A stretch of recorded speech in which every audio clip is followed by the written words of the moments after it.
Even 15 minutes each. Are we going to have a timer? Good. Okay, thanks. So we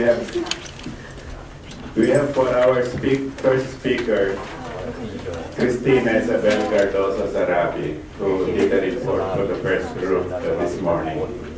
Cristina, you have the...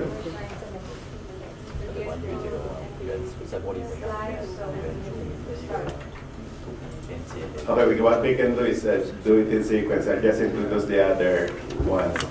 And for the details of the bios of the different presenters are already in our kit, so you can just go through the details in your bedtime, as your bedtime read. And then Alicias, that's her. And then we have Mayling, Professor Mayling, who's here. And the fourth one would be Dr. Chen Xuanbo, and he's here also, and Dr. Wang would be the last. And after that, we'll have a 15-minute discussion. Okay?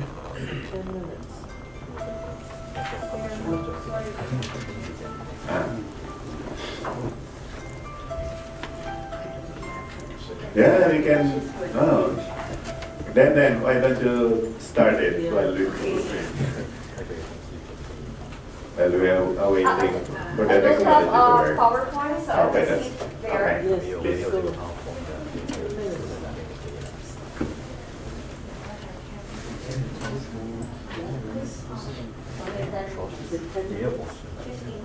Which one is the PowerPoint? I can't see the PowerPoint. But if you can cut it short, we can engage each other in more lively discussion, that's better. So good afternoon, everyone, and thank you for coming to our session. So I'm going to share with you a reflection of my own experiences in local participatory processes, specifically local participatory development in Cambodia and in the Philippines. So this is the so-called March to Democracy worldwide, which is often coupled with decentralization, with its attendant focus on good governance, brings to four questions about state, market, civil society relations. So I'm talking about decentralization and the reconfiguration of state, market, and civil society relations. Reshaping these relations now becomes even more compelling in the light of the financial and economic crisis. While the crisis is said to sound a death knell to neoliberalism, it remains the task of pro-poor and pro-democracy movements to shape alternatives at the global, national, and local levels. This paper analyzes NGO engagement with the state to bring about local development in Cambodia and the Philippines. Decentralization reforms follow the transition from authoritarian to democratic rule in the Philippines, Indonesia, and Thailand, and the post-conflict reconstruction in Cambodia. These are Southeast Asian countries. Good governance, civil society building, and local development are key elements in the international package of support for democracy worldwide. Thus, decentralization is claimed to be the fashion of our time. It is celebrated for bringing the state closer to the communities, ascribing it with meaning of promoting democratic and developmental ends, including the promise of good governance. Indeed, in the recent years, there is a growing convergence between the discourse of development and the discourse of democracy.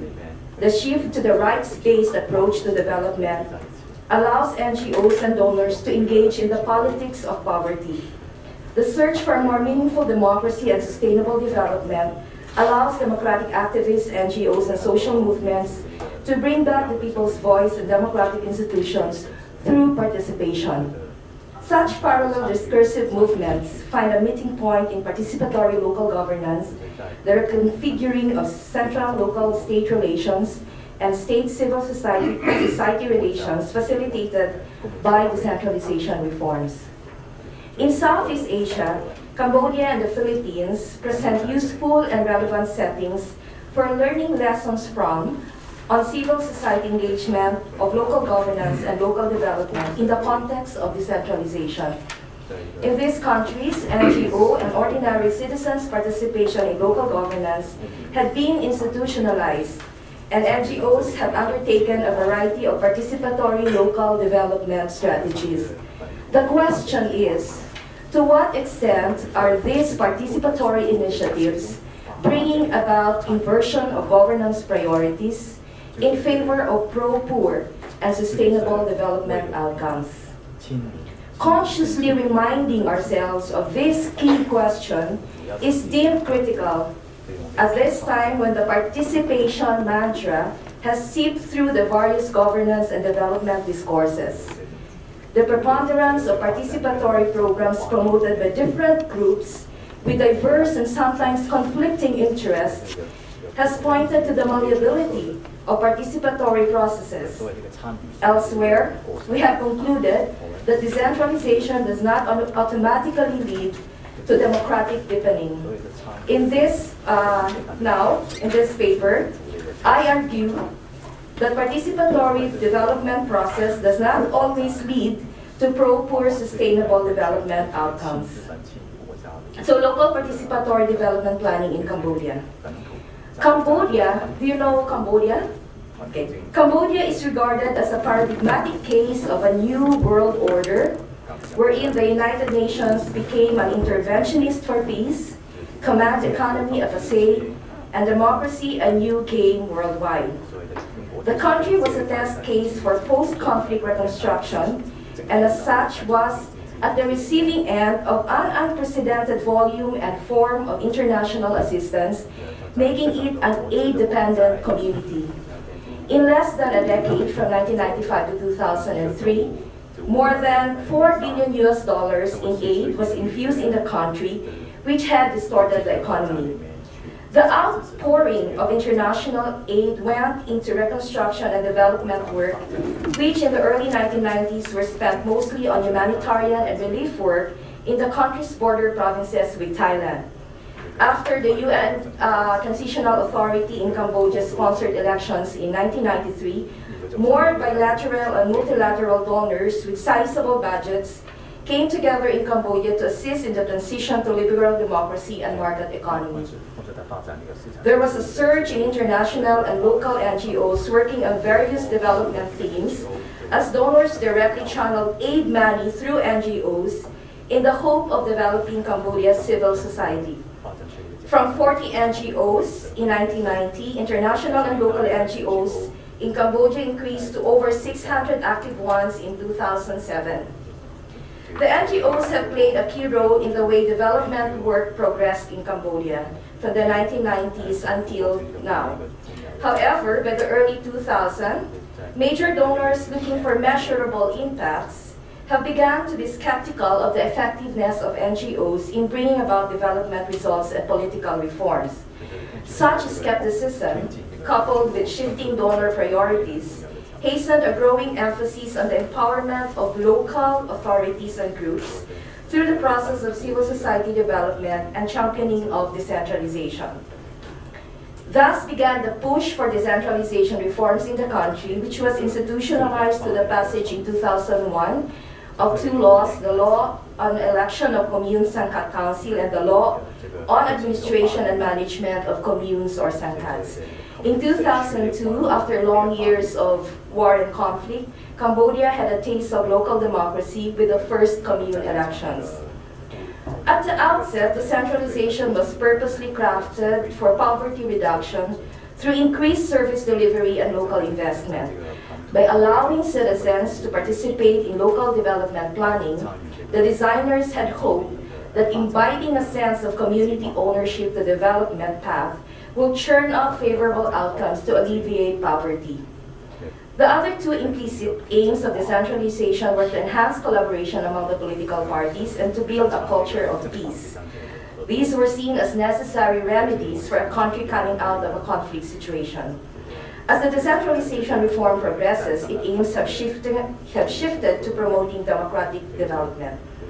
Civil society organizations and villagers' participation in local development is particularly emphasized in coming up with commune development plan and commune investment plan, a participatory bottom-up process. This participatory process starts with community meetings at the villages and ends in commune integration meeting, which harmonizes all development initiatives implemented by service providers and NGOs at the commune level. More recently, community-based associations are mandated to participate in the local public bidding of services as local service providers. This task of embedding democratic and participatory values and practices was never easy. Until recently, Cambodia never had an instance when ordinary citizens participate in governance affairs. Accountability is an alien concept to Cambodian parlance, often misunderstood to mean accounting. Hierarchies and patron-client relations have been the dominant features guiding social and political relations. Moreover, the people's relation with the local state is peppered with suspicion and apathy. The Commune Council is historically a weak administrative unit which gained a bad reputation during the war, when it was largely used as instrument for political control for the mobilization of forced labor and soldiers. In terms of community identity, the village, as opposed to the commune, is the primary source of social and geographic entity of most of the Cambodians. Nevertheless, there are certain glimpses of dynamism evolving out of local participatory governance experiments. It has been observed that more and more ordinary people are taking part in development planning, and more people, even women, have become interested in local politics and governance affairs, cutting the distance between the state and society. Even if to a large extent citizens' participation is just an instrument for something else, changing attitudes are observed among local officials and ordinary citizens and in local political dynamics, which might lead to a positive change in political culture. So, the scholars conclude that people are no longer afraid of local government officials, that the culture of fear is replaced by high admiration. Improvements on the discharge of administrative function has also improved, so the community councils became responsive. So, unlike the situation before, when development programs were focused on infrastructure projects, only private business companies were able to get new government contracts. The new local bidding mechanism enabled community groups to co-deliver social services, thus enhancing citizen influence in the design and implementation of select services. Yet, despite this positive development, serious challenges confront local participatory development in Cambodia, as participatory processes operate outside of existing political dynamics, while satisfying donors' interest for participation and measurable impacts. So the country is still far from the pluralist democracy envisioned by the UN-assisted transition. The current political situation clearly shows a skewed distribution of political power in favor of the Cambodia People's Party. The political system and electoral system enhances upward accountability by the elected politicians and bureaucrats to the party and higher level officials rather than to the electorate. This upward accountability dampens dynamism at the commune level and limits the possibility of pro-poor sustainable development outcomes. For instance, rights-based organizations working on land and common natural resources conflicts are frustrated with the fact that these issues are still decided at the top level, despite the presence of local mechanisms for resolution. In other words, even if the Commune Council has a mandate, local authorities waive their rights to dialogue and settle land disputes, especially when the perpetrator of the conflict are higher authorities or wealthy people with government connections. The ruling party tends to enforce a strict party discipline, which makes it difficult for elected officials, especially at the commune level, to address the issues brought to them without violating party expectations. In fact, land issues and land rights are not at all taken up in commune development planning. Moreover, while the planning and other local participatory mechanisms are characterized by active participation from citizens and civil society, the disciplining effect of these institutional arrangements discourages people to raise issues and make demands outside the prescribed norms and rules. Therefore, while there is accommodation of NGOs and civil society involvement in terms of social services projects, which are seen as non-controversial, such as health, education, small-scale livelihood projects, There is indifference to the issue of rights to land and common natural resources, where conflicts with the rich, with higher level government, and with big business often occur. So, I think I don't have time anymore to talk about the Philippines. I'll just go to the conclusion. So to establish a linear connection between citizen participation and pro-poor governance outcomes is tempting but naive. More so if we blindly equate participation with empowerment and transformation. This is not to say that participation isn't valuable, because it is, especially within the framework of democratic deepening. At the core of the democratic deepening framework is the idea that ordinary men and women are capable of taking initiatives and making decisions, that collective action offers possibilities for change. But the experience in Cambodia suggests local participatory development does not always bring about pro-poor sustainable outcomes. In Cambodia, the situation runs the risk of participatory development that ends up maintaining the status quo.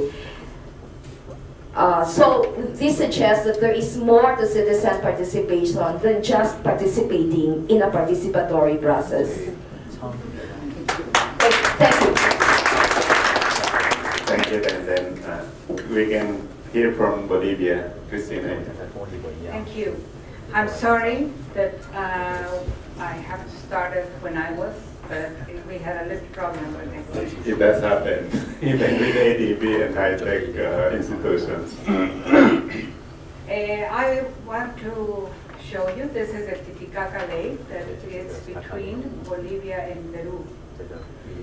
And in the last years, we have been working in the Titicaca program that has a great, a long story, but I'm going only to take the last 4 years. And it's about the peasants community contribution to the rear of the kind of life for everybody. And I'm taking an example, just an example from Bolivia from this year to see what it means development on both sides. Bolivia this year had a problem of the kidneys. You must have heard it was indigenous people against government.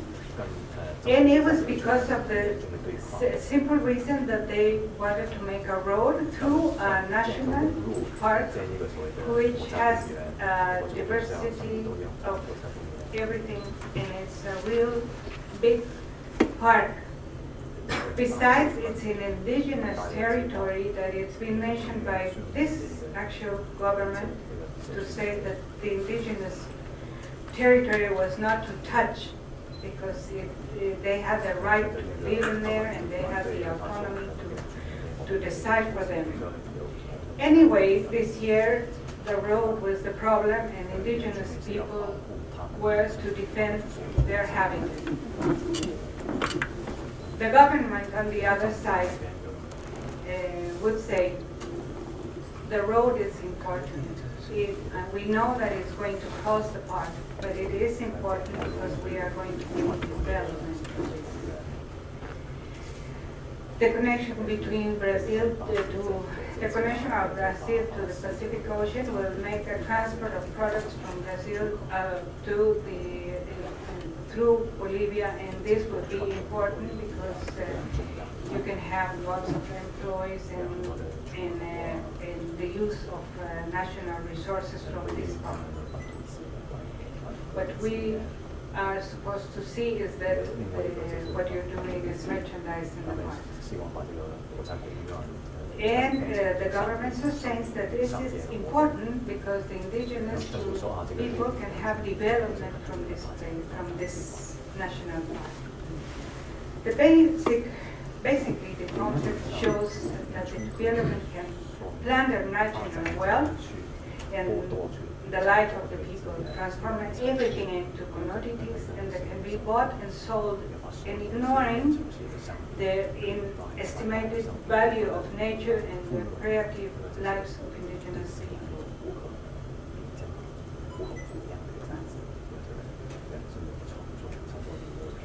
The Andina Nación and worldview embrace diverse Latin American cultures, not only Bolivia, but all South America. And we can see that the cultures were different and they were all there. But from 1492, the impulse of the dominance of the Spaniards in these places had pretended to erase what was the cultures, what were their practices and their knowledge. And this was underground in all the years this domination was over. Then when development came, it was the same thing, to keep it underneath, and it was not valuable for the people. But what we have seen up to now is that what we see is poverty. You lost the possibilities of the people to have their own governance, to have their own feeding, to have their own way of life, and to be able to have the transmission from generation to generation. Titicaca program is formed by the communities. This is the difference, because normally in the development programs, institutions come first. In this case, indigenous communities got together to say, what do we want? We want this kind of development, we want to make our own kind of life, and we are going to rise again the diversity of our context, and besides that our communities have to have their own way of thinking. And the institutions that accompany these communities are working on the cultural assessment of communities. The purpose of this is to recover community vision, to assert community knowledge and practices, regenerate the biodiversity, revitalize the organic nature of communities. The outlook from our cultures, it's different. It's different since you have three things you have to take as a very important. We have a community of human beings, but we also have a community of nature that comes together. And also we have all the gods and beliefs that all together they make a harmony and the kind of life community see in this region. The idea of the Titicaca was to rear diversity, including celebration diversity, the nature of organic and regional spaces where life is rearing. The Minca is, let's do it together, wisdom, and let's see what it wants. In this program, it was very difficult to make donors understand that communities will decide whatever they want to do and the role they are going to take. What do these people seek? To rear farms in the landscape that has been lost by years of domination, to generate the organic nature in the Ainu. The Ainu is the extensive family. To coordinate good governance to all regions of the spaces. How will they do this? The incremental of Titicaca action, that means that it's not a closed. The communities got together, they decided to take this way of living, and all the other communities that want to come in, they are welcome. And it's from both sides, from Bolivia and Peru. Communities at the core, respect for the singularity of the communities, but also rear what is common to all of them. We take very much the memory of the grandparents in a happy, wise life. Community relation and exchange to enrich what is known in the wisdom everybody to refarm and landscape and regenerate organic nature of the land. We learn from reflection, but we learn from reflection between people, the youngster with the oldest, between communities, women and men.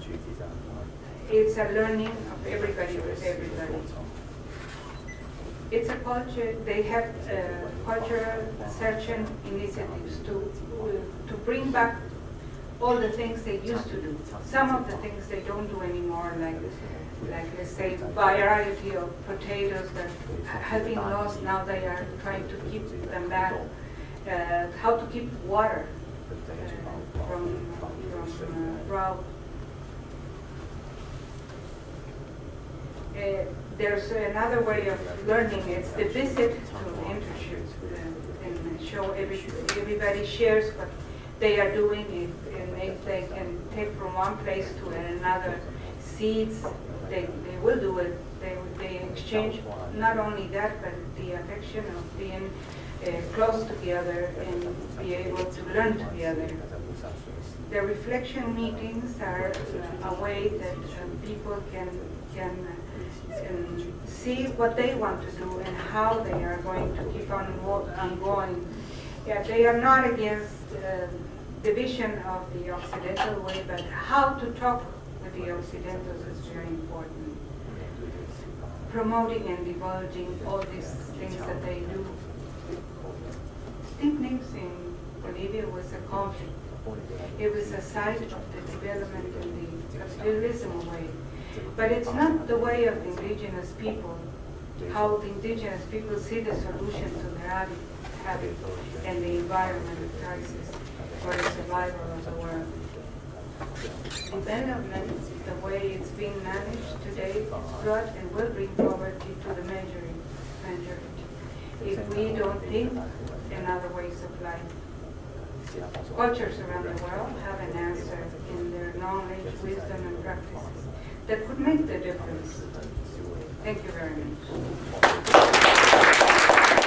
Thank you very much, Cristina. This brings back the memory of my visit to Bolivia, to Lake Titicaca in 1996, when UNDP was sponsored this decentralization discussion, the region. Thanks for that. So, may we hear from Indonesia, from Mayling.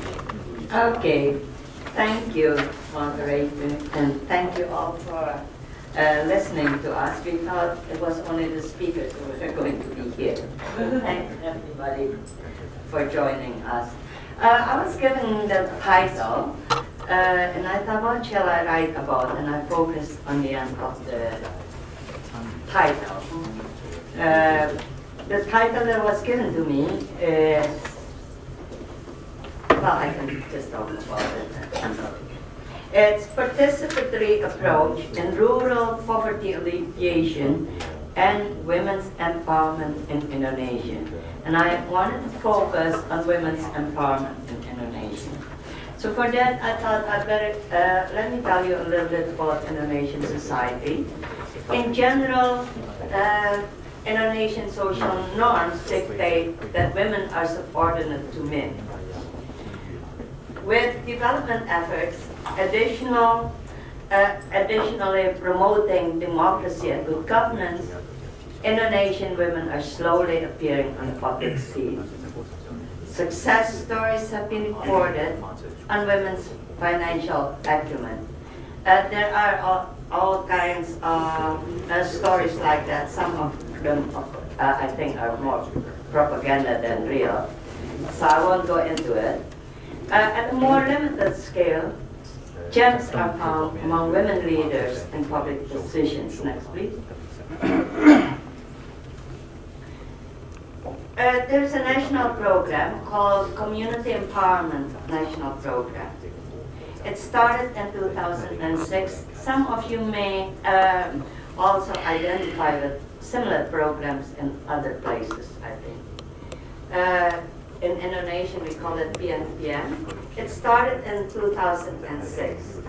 It's basically a program that consolidates all poverty alleviation programs together, and it's called the NPM, Community Empowerment National Program, under Coordinating Minister of Social Welfare. The primary objective is to alleviate poverty by and for the community with central government financial assistance. But the core of this program lies in the KDP. Next, please. The KDP, called the Kecamatan Development Program, was created in 1998 in response to the financial, third economic, and then we call it in Indonesian, total crisis, total chaos really. And the government fell and we replaced the president. It was created with World Bank funding, supposedly a big success, so it's been exported to other countries. So if you identify similar programs, that's where it came from. Philippines is one of them. Yeah, so you got it. It's designed to address the needs of the rural population by creating employment or income generating activities. Remember, it was designed in response to a crisis. So when you have a crisis, what do? You create employment. And what is employment under crisis? It's usually infrastructure, physical infrastructure. In the Indonesian context, that means it's jobs for men only. So women, a number of women came to the World Bank because we couldn't get through the government. So we did it through the back door of the World Bank and said we want a portion of the loan money to go to women. Okay, so that was really the beginning. So in the meantime, the KDP adopts the principles of democracy and good governance. Remember that Xiaodan also mentioned that's now the flavor of the day. So we all have to do that, especially when the World Bank is involved. Development investments are to be identified and decided upon following democratic and good governance principles. Adherence to democratic principles means that development planning to implementation committees are all inclusive, meaning women are also included. Good governance, and also between, so it's by sex and age and different classes. Good governance is practiced when the overall process is characterized by participation, transparency, and accountability. A gender perspective was introduced in the poverty alleviation programming. This is what I mentioned earlier, that a number of us got it through to make sure that women would get it. But, you know, there are always the adjectives that go with women.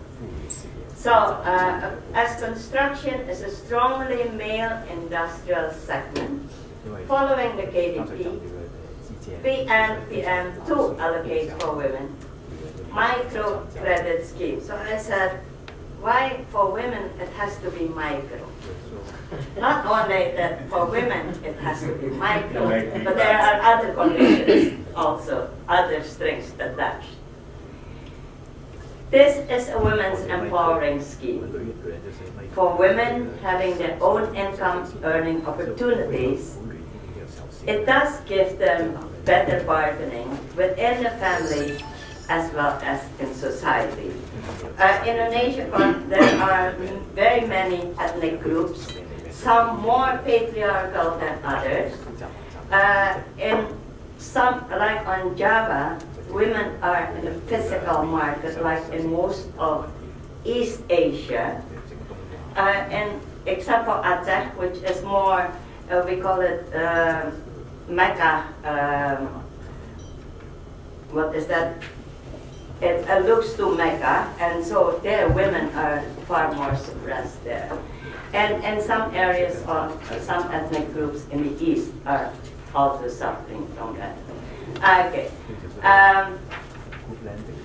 There are, for women, I said there's another adjective. It has to be group responsibility. So in Indonesian we call it tanggung renteng.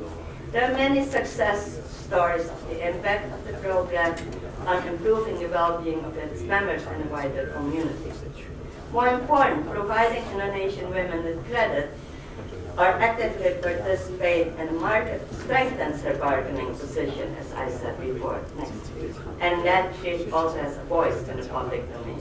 This is what I want, the story I wanted to tell. Women then also gain their role in society through education. And now, I'm glad to say, I think education is very feminine, so girls are doing better in school than boys. I think it's worldwide, including here probably. But my best students, there are more girls than boys amongst my best students. Next, please. And I think that has contributed to the role that they can play.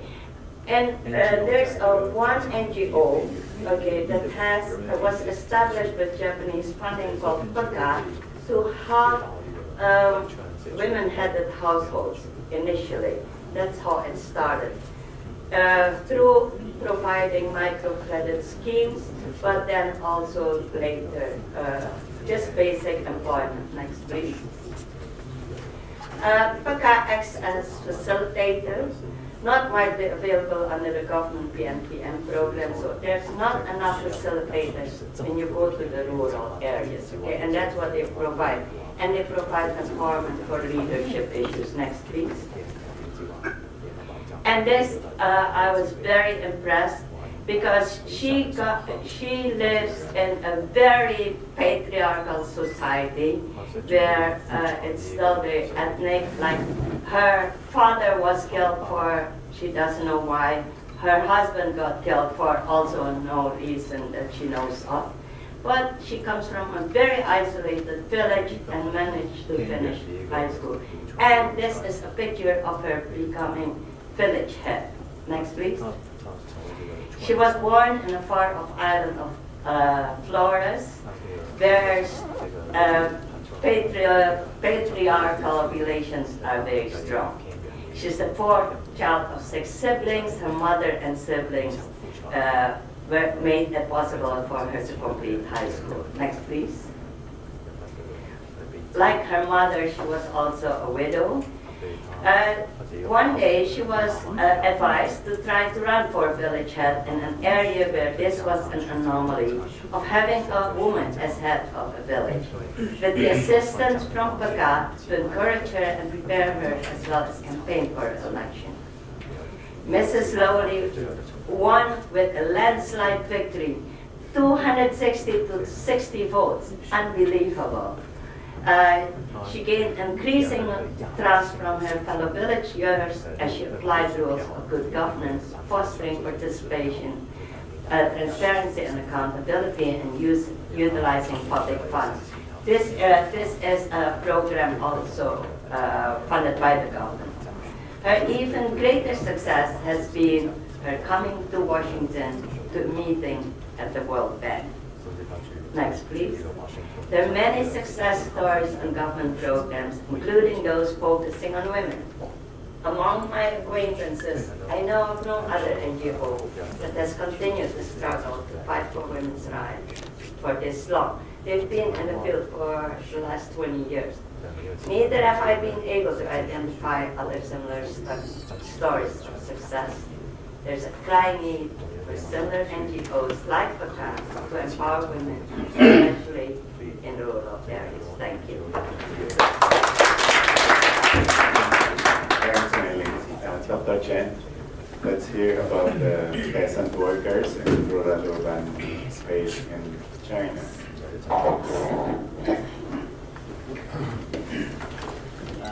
Good afternoon. Peasant workers, this topic is very hot in China now.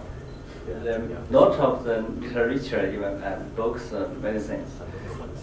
So I will focus on the 3 household targeted from 1995. This is a case study conducted by me. We sampled 3 households in 12 villages for countries in Anhui and Sichuan province. The first field work conducted in the 1995, and in 2005 and 2009, even 2011, we tracked all of the households except 10 households missing because we can't get any information, contact information from them. This case study needed by the professor in our institute and funded by the Ford Foundation. First of all, the more and more households became the family migrants. We can see in the 1995, the only 5% is a family migrant, but now nearly half of them became the family migrants. This is the total population of the 12 villages, not just the 300 households. It seems very difficult for them to change their hukou status. There only 1% changed their hukou during the 15 years. There only 3%.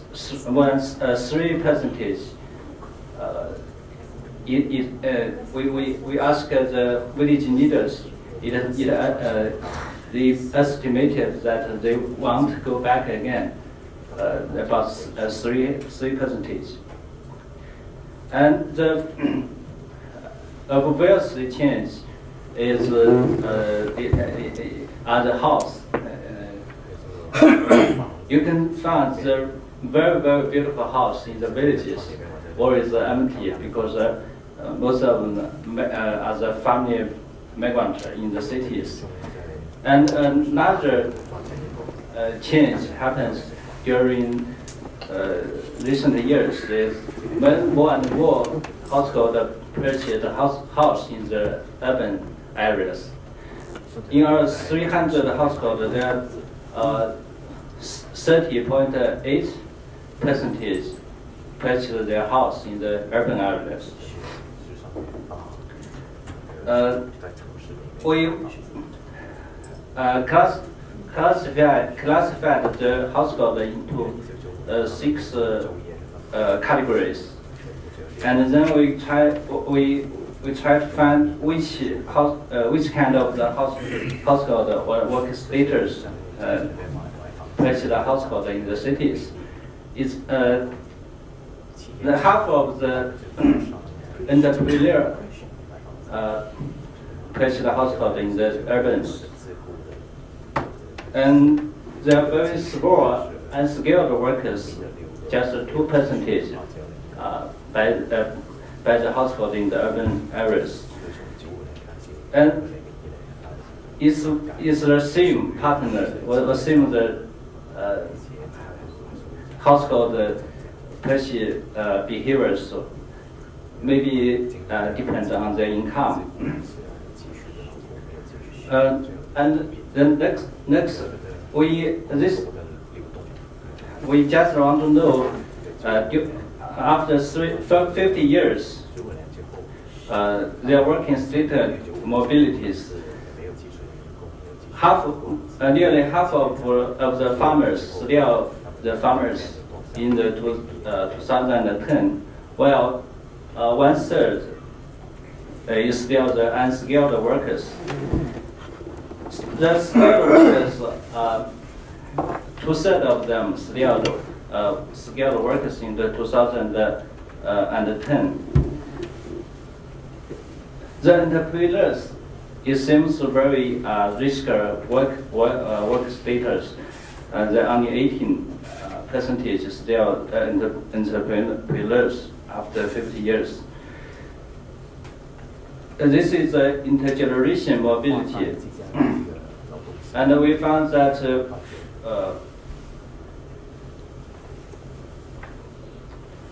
the skilled worker from the farmers' children, there are 42% to become the skilled worker.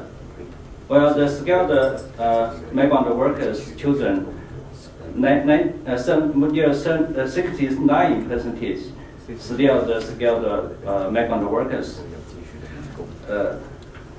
This is okay. This is a sector mobility of the intergenerational, and the agriculture. If their parents work in the agriculture, the children, 1/3 of the children will be working in the construction, and the construction. If the parents work in the construction or minor sector, half of them, their children will work in the manufacturing. If the parents work in the manufacturing service, the children are more likely to be working in the service sector. And this one is about the children's education obtained. It's obviously that the children, if the children with their parents, living with their parents, have a highly probability to obtain the college degree, the 12 percentage point higher than the children without their parents. We just shared some key findings from our attracted case studies, but I haven't any conclusion, so maybe we can have a discuss. This is some pictures, and left behind the children or migrant children, and left behind the elderly or returned children. This returned children, he migrant with her parents to Shanghai, but he didn't learn the English in their home, so they can't. It's difficult for him to learn in the Shanghai because his English is very poor, so hard to go back and single. Okay, and thank you for your attention. Thank you, Dr. Chen. May we listen from Dr. Wang. It's about building a discipline of rural ecology for rural sustainability.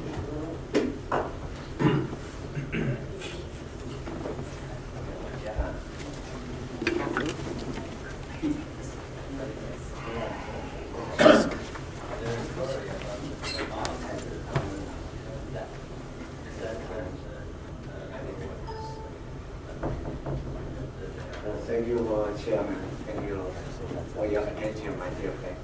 I'm very pleased to be here. Just now, your speaker has provided many graduate cases. Wonderful. I just like to think about in a theoretical view here. So time is very well. Please just calm down. My topic is building a discipline of rural ecology for rural sustainability. That's my short information there. So you can find my introduction page 15, my background, completely agronomy from agriculture. So the outline, there are 2 outlines. Here, the first one is the 3 issue, the Chinese farmer. The sticking point. Here, in happy urban China. It's the case of Shanghai, the biggest city in China. Becomes very boom area, so they're very happy. It's really happy. A really unhappy rural China, the rural stream or river polluted, where severely taken by a famous grapher. It's in Guangdong province, in Hui town, so very contaminated. So I like to give the sticking points of the 3 infill Chinese farmers. The first one is rural economy program. Economic policy stemming from the long-term rural-urban divide is a traditional theory or agricultural economic infrastructure for the rural China. For example, the land. Land is a double factor. It's not only the producing factor for farmers. You know, our land is owned by state government. There's a program, I think. The second is the rural environment program, just you see in the slide, that very contaminate rural area, river. Yeah, the urgent contradict between the rural area population and land resource consolidate and the ideology, the nature of society dualism. So we don't care in nature, just for ourselves to earn money, GDP. The last one program is a rural society program, huge the population burden and a double dualistic society, ecologically and economically lead to the multi-pressures in food, economic, environment, and education in the woven price. That everything used in the rural area is not good, it's worse than the urban area. Who should be responsible for that? I think it's a real ideology and a wrong strategy and wrong science, wrong technology. We can criticize that. But on earth, the education will be responsible for that, because they create the different, segregate this discipline and curricula to education the younger people, and younger people will create that program when they go to the, for example, science and discipline majors in Chinese agronomic college, crop science, soil science, plant protection, animal science, urban economics, so, etc., etc. It's like 5 blind men guessing the elephant. So everyone thinks it has reasonable reason. The minority is just based on that. But you can see where is the elephant, or where is the agriculture. You cannot combine that in the systematic view. So that is the sticking point. The second, we need to change. Building the rural ecology for rural sustainability, a call for action. The new paradigm in science and discipline for rural reconstruction. We cannot use only one part of the knowledge. We need to combine the natural knowledge, economic knowledge, and social knowledge together. So in that case, rural sociology, agricultural science, and ecology, at least, but not limited, just put together. This is the triple bottom line for the rural sustainability. You already know. So you may have many knowledge on sociology, agricultural science. I just like to focus on the ecology. What is ecology? Because we are the species on Earth, we need to learn some ecological knowledge. Yeah, human has been students of ecology as long as you have been diseased as a species. You don't like it as a species, then you can do whatever. So what will happen? There, no soil. No soil, it's a beautiful landscape, right? You have no soil, no civilization. So there is a picture from the landscape of the upstream of Yellow River in China. You know the Yellow River area is Chinese still writing area, but now civilization now there, you can see very displaced. So what is ecology? Ecology is combined the two words house and cause. So study of your house, between you and your house. In 1765 and in next year, another scientist just define the ecology, the comprehensive science of the relationship of the organization to the environment. Ecology actually is the economy of the nature, just like the Professor Autumn said in 1997, a bridge between the science and society. A German scientist said, essentially ecology is the economy of the nature. I just like to give one slide to explain that. You can see here the value of the Chinese biodiversity. If you just count the value according to the economics, you just can get only 1.0 unit. If you count that the function of the biodiversity in China, ecological function, you can get 37.31. So you know that what that means. We pick up the small one and throw away the big one. Right? So that's economics. Then it's ecology. So ecology just count the nature value about the economics. Why we need to learn ecology? You can see the two pyramids in here. The first one is the pyramid in ecology. From the soil to the human, the energy will decrease. But for the economic pyramid, they always like create the big one from the soil to the people. Right? Money. So now we need to put this economic pyramid inside the ecological pyramid. If you let the economical pyramid outside the natural law, you are facing disaster, crisis. In that case, I propose to build the rural ecology. Why not? We have ecology, we have urban ecology. In China, the rural area is larger. It's much larger than the urban area. Why we don't have the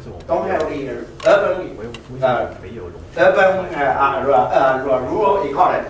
So what we see in a rural ecology? I show you here in a horizontal scale. We need to research the village landscape, watershed landscape, forestry landscape, and the urban rural interface landscape. But